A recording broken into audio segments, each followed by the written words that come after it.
Hello दोस्तों, तो स्वागत है हमारे यूट्यूब चैनल एग्ज़ाम बोर्ड में। तो आज शुरू करते हैं उसी सीरीज को आगे बढ़ाते हुए। अभिलेख क्या हैं, अर्थात अभिलेख के माध्यम से कैसे हमें भारतीय इतिहास की जानकारी प्राप्त होती है, इसके बारे में आज चर्चा करेंगे। तो यहाँ बात करते हैं अभिलेख क्या है। तो अभिलेख उसे कहते हैं जो पत्थर, धातु या मिट्टी आदि के बर्तनों पर कुरेद के लिखे जाते हैं। मतलब प्राचीन भारतीय इतिहास के जो भी शासक हुए, उनके द्वारा जो भी उपलब्धियां प्राप्त की गई, वे अपने उपलब्धियों को अभिलेख के माध्यम से मतलब आधुनिक भारत के लोगों को जानने का या उन्हें समझने का अवसर प्रदान किया। और उस अवसर में अभिलेख के महत्व काफ़ी बढ़ गए हैं, क्योंकि अभिलेख के माध्यम से ही हमें प्राचीन काल के शासकों के शासनकाल की जानकारियाँ प्राप्त होती हैं। तो अभिलेख क्या है, पहला टॉपिक आप नोट कीजिएगा। अभिलेख क्या है? तो अभिलेख क्या है? अभिलेख जो पत्थर, ठीक है,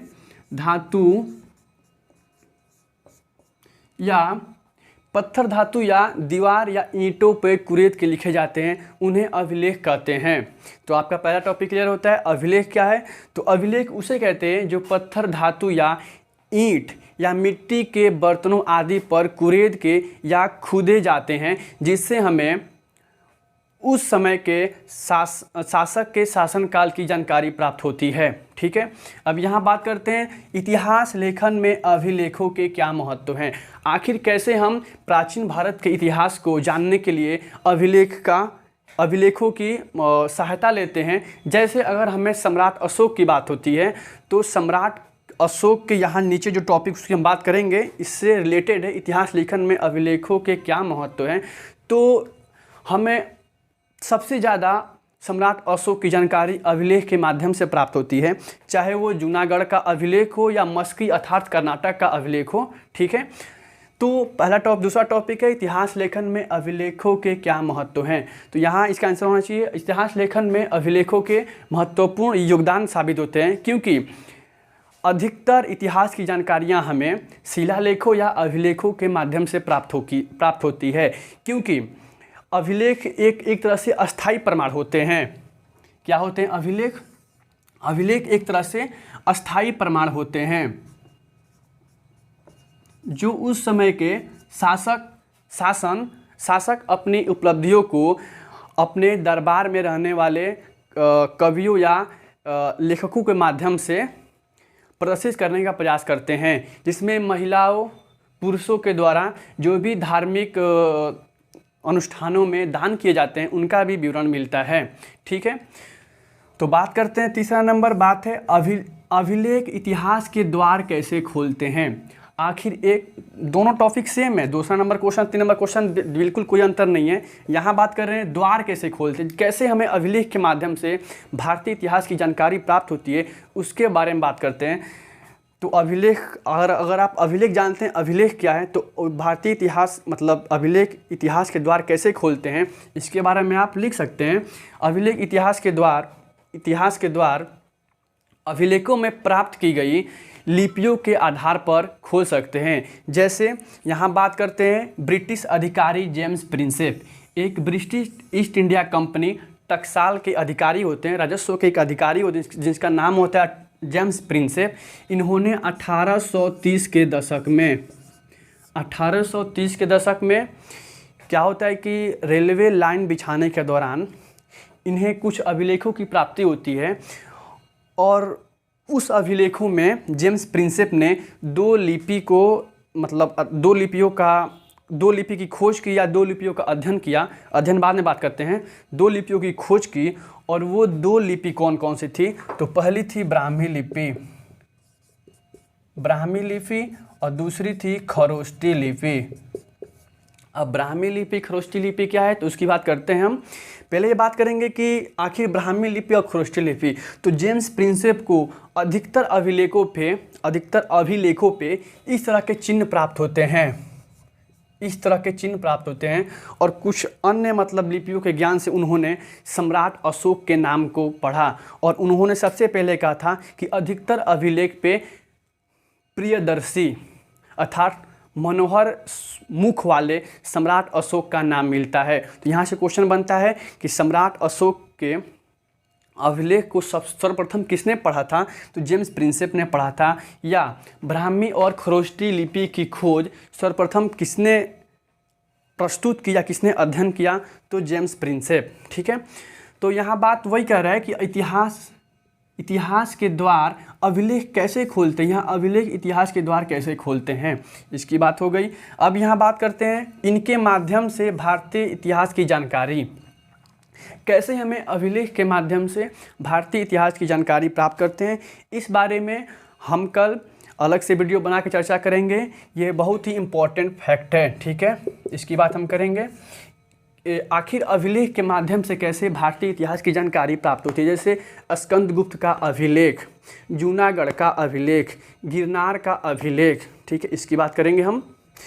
लगभग 8-10 अभिलेख की बात करेंगे, जिसमें सब इम्पोर्टेंट एग्जाम के दृष्टि से सभी इम्पोर्टेंट हैं, इसलिए यहाँ हम क्वेश्चन मार्क मार दिए कि इसके हम कल चर्चा करेंगे। और वीडियो बनाने का मकसद मेरा यही रहा कि आप लोगों को लगे कि हाँ मैं ही वीडियो बना रहा हूँ, मैं ही वीडियो पढ़ा रहा हूँ। ठीक है, कोई अन्य दूसरा नहीं है।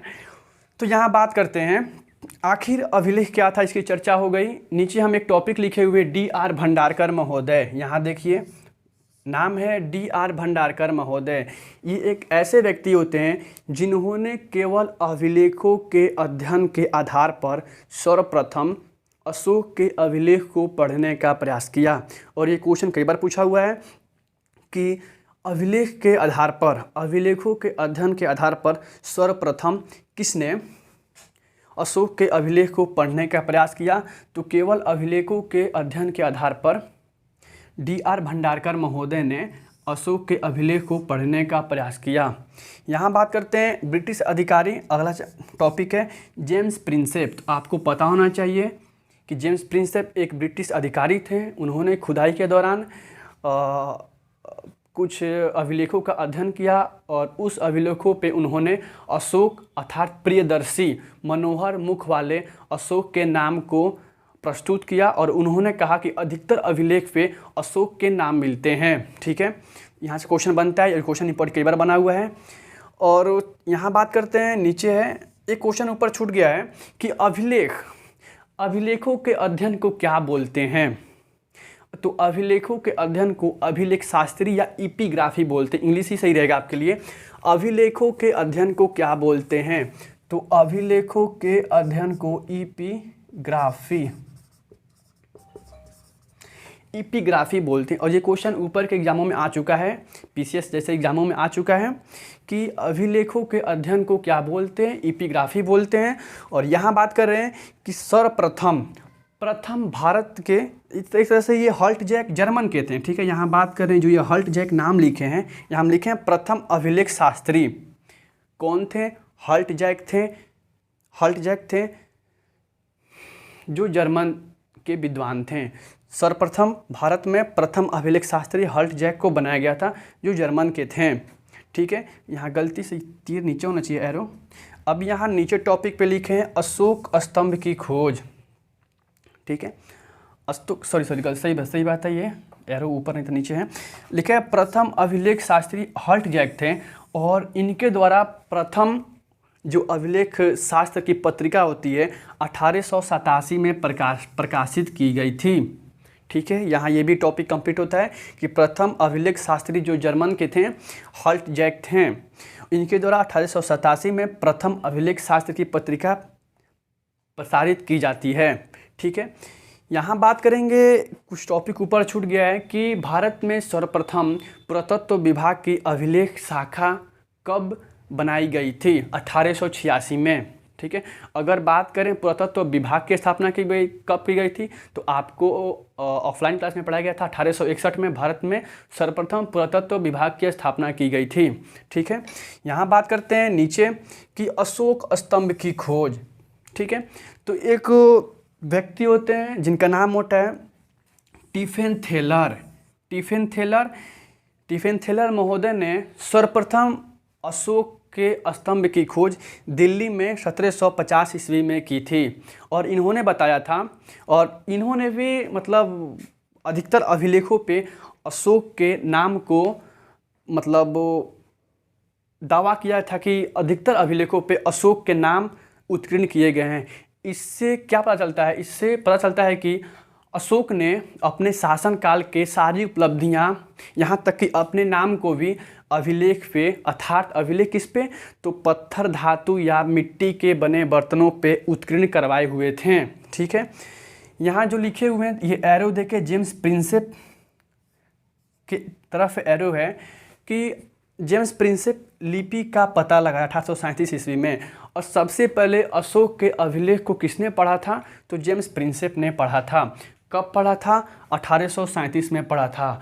और मतलब एक तरह से कहा जाए तो सर्वप्रथम जेम्स प्रिंसेप ने अशोक के अभिलेख 1837 में पढ़ा था और उन्होंने उसमें 2 लिपि को दर्शाया, ब्राह्मी लिपि, खरोष्ठी लिपि। यहाँ से क्वेश्चन बनता है ब्राह्मी लिपि, खरोष्ठी लिपि क्या है? ब्राह्मी लिपि की बात करते हैं तो बाएं से दाएं पढ़ी जाने वाली लिपि को ब्राह्मी लिपि बोलते हैं। जस्ट अपोजिट कर दीजिए, खरोष्ठी लिपि। दाएं से बाएं की ओर पढ़ी जाने वाली लिपि को खरोष्ठी लिपि बोलते हैं। तो इस तरह से आपका टॉपिक कंप्लीट होता है। ठीक है, और कल हम लोग कंटेंट्स के माध्यम से इस टॉपिक को कवर करेंगे कि आखिर कौन कौन ऐसे माध्यम हैं जिनसे हमें भारतीय इतिहास की जानकारी प्राप्त होती है। अब माध्यम से इनका मतलब अन्य स्रोत नहीं, केवल अभिलेख के माध्यम से, चाहे वो स्कंदगुप्त का अभिलेख हो, जूनागढ़ का अभिलेख हो, गिरनार का अभिलेख हो, मस्की अर्थात कर्नाटक का अभिलेख हो। और यहाँ से क्वेश्चन बनता है कि, चलिए कल बात करते हैं इसकी। क्वेश्चन ये बनता है कि अशोक का नाम सर्वप्रथम किस राज्य से प्राप्त होती है? उस राज्य का मतलब क्षेत्र कौन सा था? तो मस्की था, कर्नाटक में जो स्थित है। तो यहाँ बात करेंगे कि अभिलेख के माध्यम से भारतीय इतिहास की जानकारी कैसे प्राप्त होती है, इसकी चर्चा हम कल करेंगे। कल चर्चा करेंगे। यहाँ से आपको कोई भी डाउट होगा तो आप कमेंट बॉक्स में पूछ सकते हैं। ठीक है, तो मिलते हैं फिर अगले वीडियो में। जय हिंद।